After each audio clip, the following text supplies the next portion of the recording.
Grankit couldn't shake off the disbelief that lingered within him like a stubborn shadow, even as he sat across from Colonel João Oliveira, the Space Marine commander. The crackling air hummed with tension, laden with the weight of defeat and the echo of battles lost. His Verbgot forces, mighty and numerous, had faltered under the unexpected might of the humans. 3-1, Grankit murmured, as if unable to comprehend the outcome. Our forces outnumbered you 3-1, Colonel Oliveira. This was not the path that fate had written for us. Humans weren't supposed to win. He traced back the events in his mind, each moment etched in the fabric of his memory like scars on battle-worn armor. The Verbgot, guided by centuries of practiced doctrine and strategic supremacy, had planned with meticulous detail. Every move was calculated, every maneuver designed to crush any opposition under the ironclad fist of Verbgot might. Our attack was unstoppable, or so we thought, Grankit continued, his voice tinged with a mix of astonishment and grudging admiration. The Space Marine defenses were not supposed to repel such a heavy onslaught. Yet you did. You held your ground, adamant against the fury of our advance.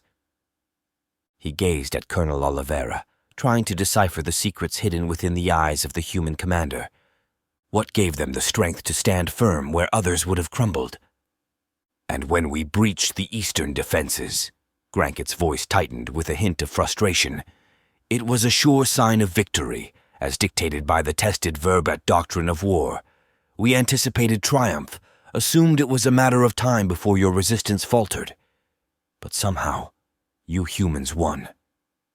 Grankit's fingers drummed a restless beat against the worn surface of the table, the weight of his words hanging heavy in the air between them. The room, once a place of strategic deliberation, now seemed infused with the remnants of defeat, a bitter taste that refused to fade. Somehow, Grankit continued, his tone laced with a mix of bewilderment and grudging respect, you were able to defeat our invading force. Not only that, you managed to flank our reserves, turning our own tactics against us in a display of consummate military daring. The pieces of the puzzle refused to align in his mind, the once clear picture now distorted and blurred by the unexpected turn of events. Even as we sought to retreat, Grankit's voice lowered, a shadow of resignation flickering across his features. You disabled our ships with a precision that bordered on the impossible. Your air defenses extended their range, picking us off one by one with ruthless efficiency. We were trapped, ensnared in a web of your making. Humans weren't supposed to win. He took a moment to steady himself, to reconcile the reality before him with the expectations that had guided his every decision on the battlefield. The Verbgot had been the conquerors, the masters of warfare honed through generations of conflict and conquest. How had it come to this? How had victory slipped through their grasp like grains of sand? As Grankit's gaze met Colonel Oliveira's, a silent understanding passed between them, a recognition of the price paid in blood and sacrifice, the echoes of fallen comrades ringing in the spaces between their words. Humans weren't supposed to win, Grankit repeated, his voice a whisper that carried the weight of an empire in decline. In the aftermath of battle, amidst the debris of shattered dreams and broken alliances, the truth stood immutable. The tides of war were fickle, and victory knew no master, no allegiance. And in that moment, as the echoes of their shared history reverberated through the silence, Grankit understood.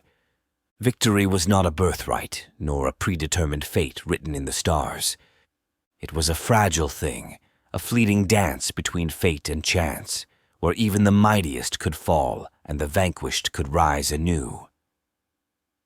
As the weight of his words settled around them, Grankit knew that the path ahead would be fraught with uncertainty and unseen perils. But in that moment, seated across from his human counterpart, he found a glimmer of something else, a flicker of possibility, a mirage of hope in the midst of chaos.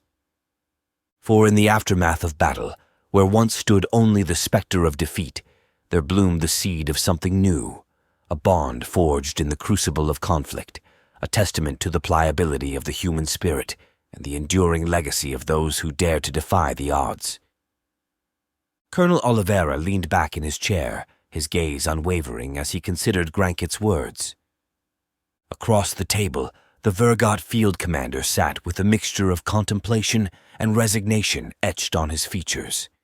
The air between them lingered with the weight of unspoken truths, of victories and defeats woven into the fabric of their shared history. "Humans won because we were not supposed to," Colonel Oliveira finally spoke, his voice steady and resolute.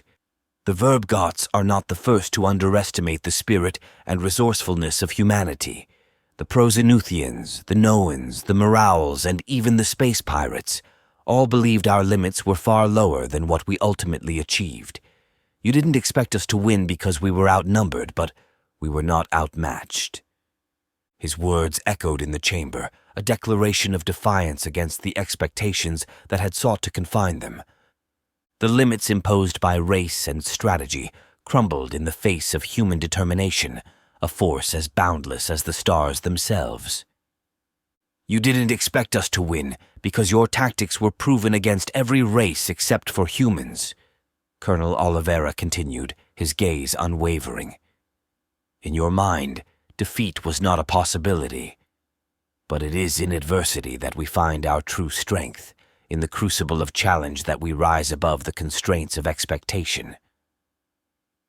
Granket listened in silence, absorbing the weight of his counterpart's words, each one a reflection of a truth he had been reluctant to acknowledge. The veneer of certainty had shattered, revealing the raw vulnerability that lay beneath, the realization that victory was not a foregone conclusion, but a fragile balance between determination and adaptability. As they navigated the details of the formal Vergot surrender, the terms etched in ink and sealed with the weight of their signatures, a sense of finality settled over the room. The echoes of battles past lingered in the spaces between them, a reminder of the sacrifices made and the lessons learned in the fires of conflict. After all agreements were signed, Granket broke the heavy silence that hung in the air like a shroud, his voice tinged with a solemn resolve. "I express my intentions not to repeat the errors of the past, should our paths cross again in contest." Colonel Oliveira met his gaze, a faint glimmer of understanding passing between them. "If we do contest again," he spoke with a quiet certainty, "the factors will not be the same. The tides of war are ever-changing, shaped by the currents of time and circumstance. We will meet as adversaries on the field of battle, but also as students of history, bound by the legacy of our shared struggles." In that moment, as they stood at the threshold of a new chapter, a silent accord passed between them, a recognition that in the dance of conflict and resolution, victory was not the end, but a fleeting moment in the vast expanse of the cosmos. The tapestry of their fates intertwined, weaving a narrative of defiance and determination, of alliances forged and broken, of triumphs achieved and losses mourned. For in the aftermath of battle, where once stood the specter of defeat and the echoes of war, there bloomed the seed of something greater, a testament to the enduring spirit of those who dared to challenge the boundaries of fate and shape their destinies anew. And as Granket and Colonel Oliveira parted ways, the echoes of their shared history whispered of an uncertain future, where the only constant was the ever-changing face of war and the strength of the human spirit.